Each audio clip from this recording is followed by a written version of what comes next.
PN junction, semiconductor component, diode.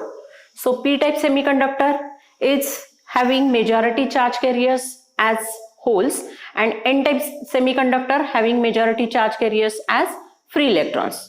त्यानुसार P type मध्ये holes majority charge carriers आहेत माहित आहे, N मध्ये कोणते तर फ्री इलेक्ट्रॉन्स. आता आपल्याला दाखवायचं आहे PN चं जंक्शन जिथे एकत्र येणार आहेत त्या जंक्शन प्रॉपर्टीचा कसा उपयोग केला जातो ही आपली कन्सेप्ट आहे. यानुसार in a single piece of semiconductor, pure semiconductor, half part is doped with trivalent impurity, half part is doped with pentavalent impurity. Correct. Trivalent impurity घातली की तो बनणार आहे पी टाइप आणि पेंटाव्हॅलेंट इम्प्युरिटी घातली की तो प्युअर सेमीकंडक्टर कन्वर्ट होणार आहे एन टाइप मध्ये. So P type and N type where these two regions they meet, this is called as junction. याला आपण काय नाव दिलेलं आहे, junction. Correct. How to indicate symbols और चार्ज कॅरियर्स. हा जो डॉट आहे हा वापरला जाणार आहे फ्री इलेक्ट्रॉनसाठी, हे छोटंसं सर्कल बबल होलसाठी. त्यानंतर negative acceptor ion with hole आणि इथं positive donor ion with free electron. यानुसार negative acceptor ion with hole याचा अर्थ असा सांगितलेला आहे, acceptor impurity atom it short of one electron. So whenever it accepts that electron, its octet gets completed, it becomes negative ion. त्यानंतर positive donor impurity atom it has extra electron, free electron. When it is given to the crystal semiconductor मध्ये तो दिला गेला की तो काय बनतो, positive ion. यानुसार इथे जे सिम्बॉल्स दाखवायचे तो पार्ट आता आपण बघूया. ट्रायव्हॅलेंट इम्प्युरिटीला म्हटलं जातं ऍक्सेप्टर इम्प्युरिटी, याला म्हटलं जातं डोनर इम्प्युरिटी. अर्थातच पी टाइप सेमीकंडक्टर मध्ये असणार आहेत negative acceptor ion with holes, कारण इथले होल्स हे काय आहेत, majority charge carriers. So here negative acceptor ions with holes. Holes are majority charge carriers. Majority charge carriers are dependent on the doping. Trivalent इम्प्युरिटीमुळे इथं कुठले चार्ज कॅरियर्स जास्त तयार झाले, होल्स. इथं हा negative charge carrier free electron दाखवला गेलाय विथ पॉझिटिव्ह आयन. पण आता आपण हे सगळे काय दाखवतोय तर मेजॉरिटी चार्ज कॅरियर्स, बरोबर. तर मेजॉरिटी चार्ज कॅरियर्सच्या बरोबरीनं आणखीन एक कन्सेप्ट आता आपल्याला लक्षात घ्यायची आहे, ती म्हणजे exactly opposite as minority charge carriers. मग पी टाइप मध्ये मायनॉरिटी चार्ज कॅरियर्स कोणते आहेत, फ्री इलेक्ट्रॉन्स. आणि एन मध्ये मायनॉरिटी चार्ज कॅरियर्स कोणते आहेत, होल्स, बरोबर. तर या पद्धतीनं इथं आता आपल्याला दाखवलंय काय की हा पी एन जंक्शनचा part with majority and minority charge carriers. P region मध्ये majority charge carriers holes, N region मध्ये majority charge carriers free electrons. P region मध्ये मायनॉरिटी चार्ज कॅरियर्स आहेत फ्री इलेक्ट्रॉन्स, एन मध्ये मायनॉरिटी चार्ज कॅरियर्स आहेत holes, बरोबर. आता यामध्ये first step PN junction, खूप महत्वाचा हा कॉन्सेप्ट आहे जो फिजिक्स मध्ये तुम्हाला होल चॅप्टर सेमीकंडक्टर आहेच. तर यानुसार यामध्ये पहिला पॉइंट लक्षात घ्यायचा, जंक्शन. हा जंक्शनचा पार्ट कसा तयार झाला, where one semiconductor piece has been in half part doped with trivalent impurity, in next half part with pentavalent impurity. So p type and n type semiconductors are generated where these two regions they meet, that forms a junction. Correct. दुसरा point, charge carriers कोणते कोणते आहेत, कसे arrange केले गेले, काय हे सगळं तुम्हाला सांगायचं आहे. त्यानुसार पी टाइप मध्ये आपण सांगणार negative acceptor ion with holes and in n type positive donor ions with free electrons are shown. Majority charge carriers in p type and n type. हे दोन्ही पॉइंट्स आपण सांगितले. Minority charge carriers in P type and N type हा point आपण clear केला. आता यामध्ये काय घडतं आपल्याला माहिती आहे, holes are virtual positive charge carriers, म्हणजे त्याच्यामध्ये फिजिकल चार्ज नाही, पण याचा उपयोग काय होणार आहे तर इलेक्ट्रॉन्सना अट्रॅक्ट करण्यासाठी. अर्थातच काय होईल, हे इलेक्ट्रॉन्स हे इकडे जाण्याचा प्रयत्न करतील, जिथं होल्स आहेत त्या ठिकाणी हे इलेक्ट्रॉन्स जाण्याचा प्रयत्न करतील आणि या प्रोसेसला म्हटलं जातं डिफ्युजन. काय म्हणलं जाणार आहे याला? Diffusion. The electrons from n region will start moving towards holes present in p region. त्यामुळे होल्सची मुवमेंट इकडे सुरू झाली. होल्स म्हणजेच होल्स मध्ये इलेक्ट्रॉन्सची मुवमेंट सुरू झाली. याचा अर्थ हे फ्री इलेक्ट्रॉन्स आता काय बनणार आहेत? Valence electrons. इथल्या आयन्सचं काय झालं? इथल्या ॲटम्सचं काय झालं? ऑक्टेट कंप्लीट झालं. त्यानुसार इथं डिफ्युजन झाल्यानंतर आपल्याला काय चार्ज दिसेल? हे फ्री इलेक्ट्रॉन्स घेतले गेले, इकडं होल्स ऑक्युपाय केले गेले. यानुसार इथं आपल्याला असं दिसायला लागलं एन रिजन मध्ये पॉझिटिव्ह चार्ज आणि पी रिजन मध्ये निगेटिव्ह चार्ज डेव्हलप झाला. Correct. Still other electrons are there. अजूनही खूप इलेक्ट्रॉन्स आहेत एन रिजन मध्ये, पी रिजन मध्ये होल्स आहेत. त्यानुसार जंक्शनच्या बाजूला this region where you can observe mobile charge carriers have been depleted away. जे movement होणारे charge carriers होते ते काढून घेतले गेले. So now this region here it shows that in N region near to this junction positive charge has been developed and in P region negative charge have been developed. So internally there is a potential generated of 0.1 volt to 0.3 volt. Okay. What will happen to these remaining electrons? So electrically we can say outside this junction area here positive and negative charge carriers they are same, so electrically it is neutral. फक्त मध्ये काय तयार झाला? हा electric charge तयार झाला. त्यानुसार इकडे जेवढे इलेक्ट्रॉन्स तेवढे होल्स, त्यामुळे तो काय आता इलेक्ट्रिकली न्यूट्रल आहे. पण त्याच वेळी हे इलेक्ट्रॉन्स पुन्हा पुढे जाण्याचा प्रयत्न करतील. करेक्ट. आता पुढे काय होईल? Remaining electrons they will try to move towards P region, but observe in P region which charge has been developed? Negative. Correct. In N region which is the charge near to this junction? Positive. Correct.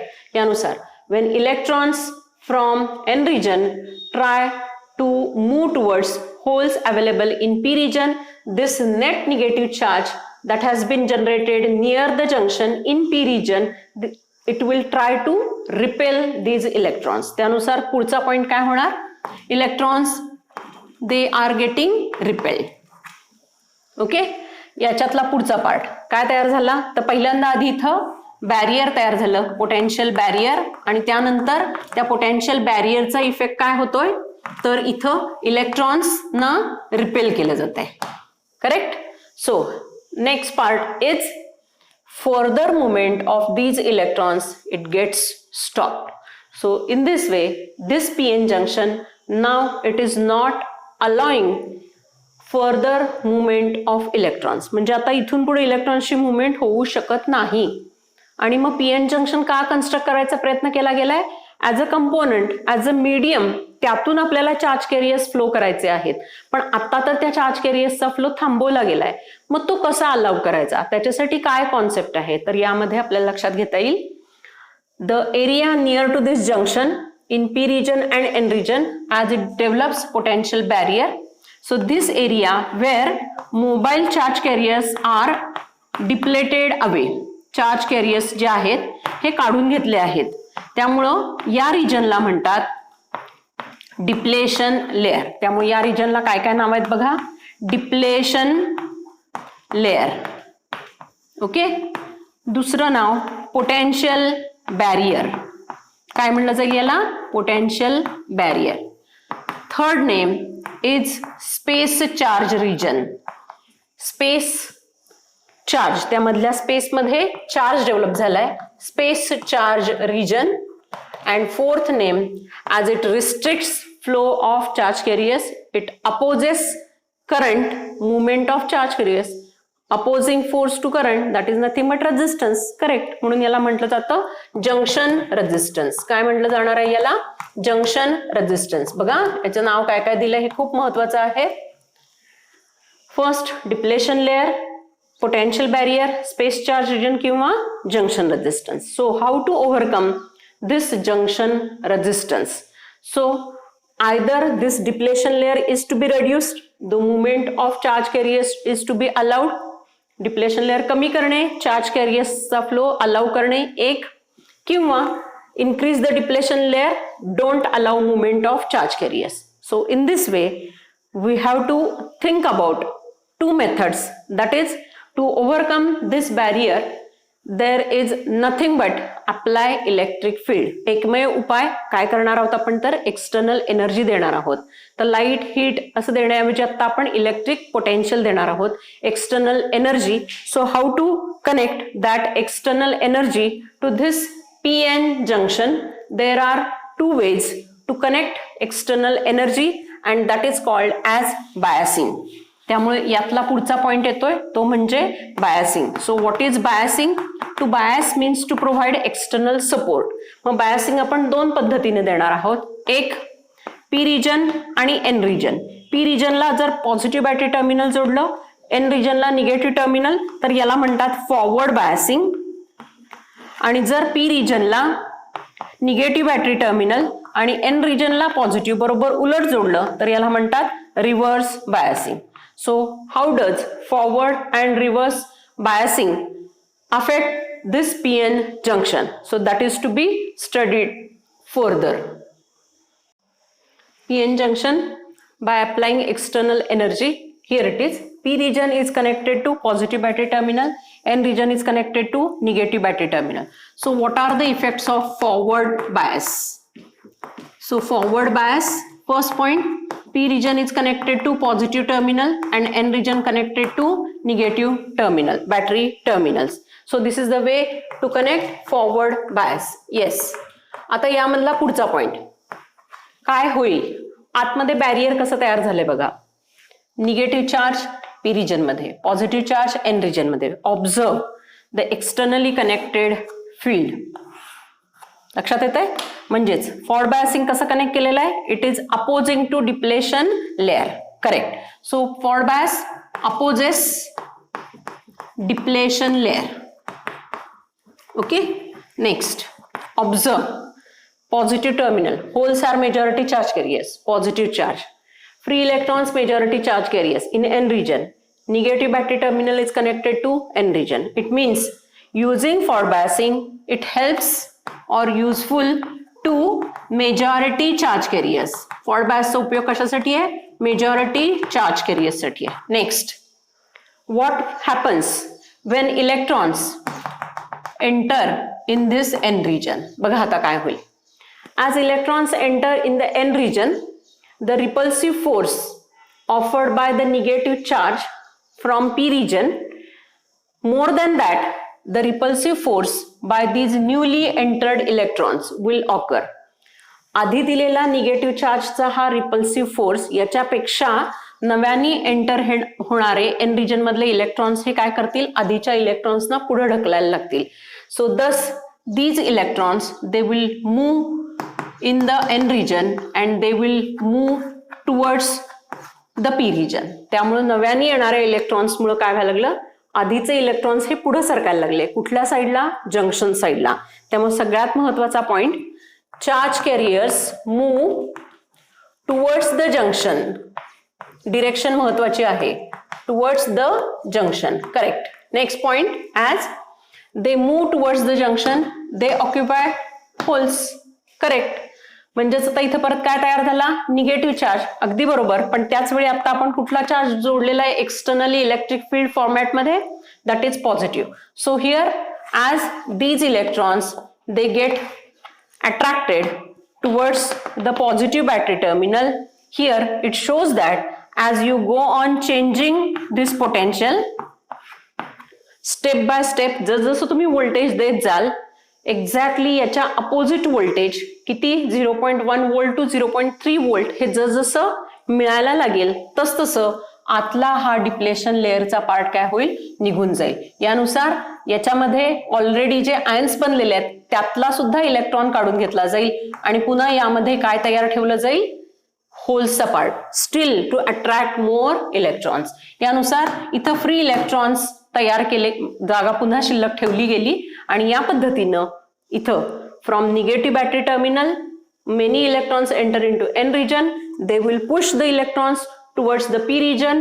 Even though this negative charge was repelling them, the pushing force by the arrival of new electrons will make combination of these electrons with the holes available in the P region. So as the external applied voltage, it becomes closer to 0.1 volt to 0.3 volt, internal depletion layer, it will get totally eliminated altogether. Thus, further movement of electrons will occur. And here, how does this depletion layer behave?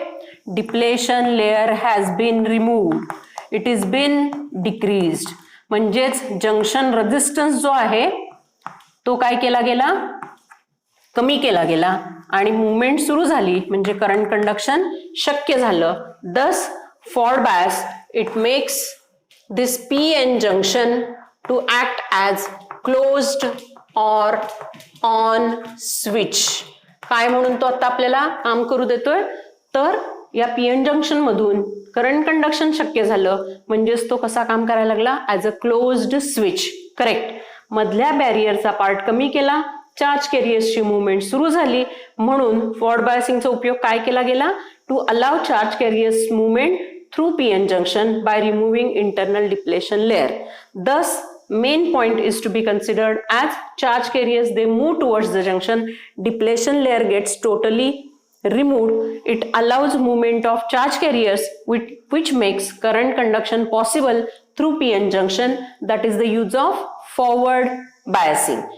हा part आता आपल्याला पुन्हा पुढच्या वेगळ्या पद्धतीने लक्षात घ्यायचा आहे की पीएन जंक्शनच रिव्हर्स बायस मध्ये कसं काम करेल.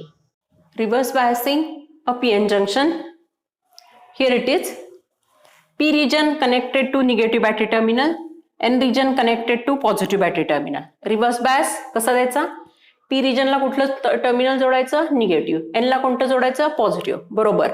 जे फॉरवर्ड बायस मध्ये जोडलेलं होतं त्याच्याबरोबर उलट पोलॅरिटीने आपल्याला एक्सटर्नल पॉवर सप्लाय जोडायचा आहे. करेक्ट. आता यामध्ये बघा पोटेन्शियल बॅरियर पुन्हा सुरुवातीला कुठल्याही पीएन जंक्शन मध्ये जे बॅरियर तयार होतं तेच 0.1 volt to 0.3 volt. Observe the polarity of applied voltage and the polarity of internally generated charge. P region मधला charge negative, externally applied voltage negative. N region मधला charge positive, externally applied voltage positive. बघा याचा अर्थ काय झाला? It helps depletion layer. Second point काय? It helps depletion layer which was in case of forward biasing opposite. इथं मात्र तो डिप्लेशन लेअरला मदत करतोय. Next, how it affects majority charge carriers. P region मधले मेजॉरिटी चार्ज कॅरियर्स कोणते? Holes. कोणतं टर्मिनल जोडलंय? निगेटिव्ह. एन मधले मेजॉरिटी चार्ज कॅरियर्स निगेटिव्ह. जोडलंय कोणतं? पॉझिटिव्ह. म्हणजे electrons they are getting attracted towards positive terminal. Holes are getting attracted towards negative terminal. म्हणजे is it helpful to majority charge carriers? No, not at all. So doesn't help. Doesn't help majority charge carriers. Correct? Charge carriers move. आता charge carriers ची movement कशी होताना दिसते आपल्याला? They are getting attracted towards the externally applied voltage. Holes are moving towards negative terminal. Free electrons are moving towards positive terminal. म्हणजे यातून current conduction शक्य आहे का? नाही. So it means depletion layer here it goes on increasing. Charge carriers move away from the junction. हा सगळ्यात महत्त्वाचा point आहे. Charge carriers move away from the junction. So the depletion layer it will go on increasing. बघा आता याचा effect काय झाला? इथं चार्ज कॅरियर्स कोणते तयार झाले? तर तो पार्ट हा या बॅरियरची हाईट वाढवण्याकरता हा उपयोग झाला. 0.1 व्होल्ट टू 0.3 व्होल्टच्या ऐवजी ते व्होल्टेज काय होत जाईल? वाढत. डिप्लेशन लेअरची विड्थ वाढली. Correct. So it means as depletion layer increases, it increases the junction resistance. So current conduction is not at all possible. Charge carriers are moving away from the junction. So they are increasing depletion layer. Internal resistance increases. Movement of charge carriers through PN junction is not at all allowed. So there is no current conduction possible if PN junction is reverse biased. लक्षात येते? यानुसार reverse biasing मध्ये काय झालं? Current conduction शक्य आहे का? नाही. म्हणजेच याचा उपयोग कसा झाला?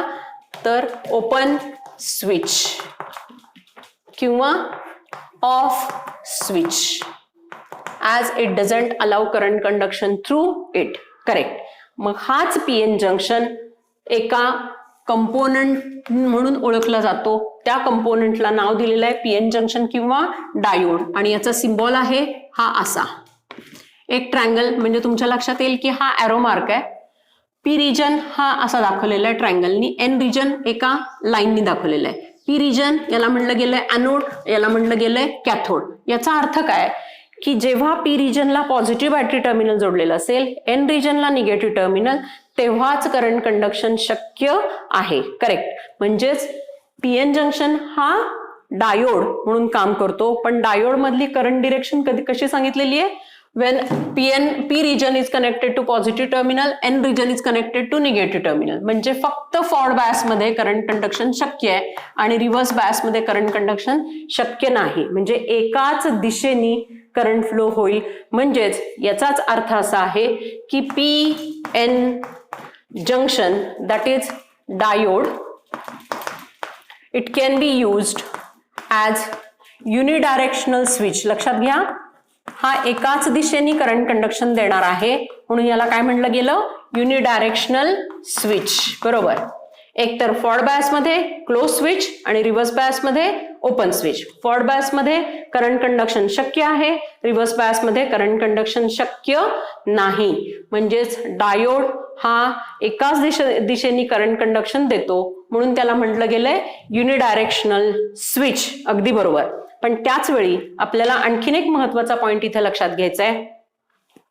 How PN junction, that is diode, along with two terminals, दोन main terminals, anode cathode, switching action forward bias मध्ये क्लोज स्विच बरोबर, रिव्हर्स बायस मध्ये ओपन स्विच. पण इथं आपण फक्त विचार केला मेजॉरिटी चार्ज कॅरियर्सचा.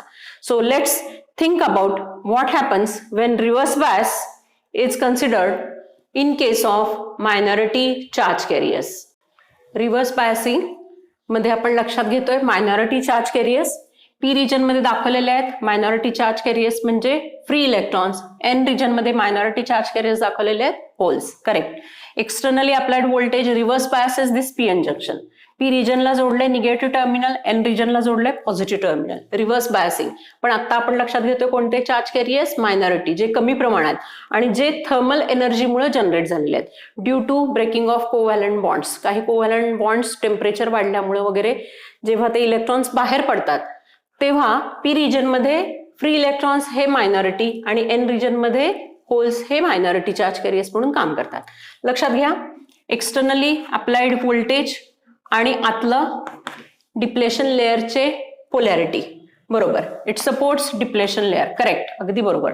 त्याच वेळी negative battery terminal, here it supports minority charge carriers. Positive battery terminal supports minority charge carriers. So here it means these electrons, they will move towards holes, they will get attracted towards positive battery terminal. म्हणजे मगाशी तर आपण लक्षात घेतलं की reverse bias मध्ये no current flows नाही, शक्य नाही, open switch. But due to minority charge carriers a little amount of current flows in this PN junction, but for that you have to increase the voltage. त्यामुळं जसं तुम्ही voltage वाढवत जाल तुमच्या लक्षात येईल की खूप कमी प्रमाणातला हा करंट तिथं फ्लो होतोय. As compare to applied voltage, reverse voltage, generated current, it will be very very small and that current is due to minority charge carriers and that is called as leakage current. काय म्हणलं होतं त्याला? Leakage. That is unwanted.